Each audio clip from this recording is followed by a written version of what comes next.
لاہور میں governor house میں تھیلیسمیا کے عالمی دن کے موقع پر نور تھیلیسمیا فاؤنڈیشن کے زیر اہتمام منعقد تقریب سے خطاب کرتے ہوئے گورنر پنجاب ملک محمد رفیق رجوانہ نے کہا، تھیلیسمیا کے بارے میں شعور اجاگر کرنے کے ساتھ ساتھ قانون سازی بھی کی جا رہی ہے اور شادی سے پہلے اس سلسلے میں مطلوبہ ٹیسٹ کروانے کی شرائط نافذ کی جا رہی ہیں۔ گورنر پنجاب ملک محمد رفیق رجوانہ نے مزید کہا، آج کے دن ہمیں یہ فیصلہ کرنا ہے کہ زندگی کے ہر موڑ پر احتیاط کو اپنا شعار بنا کر خود سے پیدا کی جانے والی مشکلات سے بچنا ہے۔ یہ امر خوش آئند ہے کہ ہمارے معاشرے میں تھیلیسمیا کے بچوں کی مدد کا جذبہ تیزی سے پروان چڑھ رہا ہے، تاہم ہماری منزل تھیلیسمیا سے مکمل پاک پاکستان ہے۔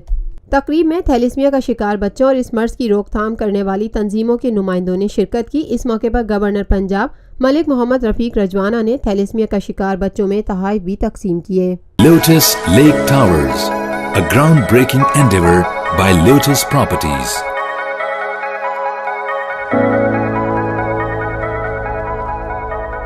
ملکی، بین الاقوامی، سماجی، سیاسی، تجارتی، ثقافتی، تفریحی، معلوماتی اور کھیلوں سے جڑی ہر چھوٹی بڑی خبر کا مرکز TNN TV۔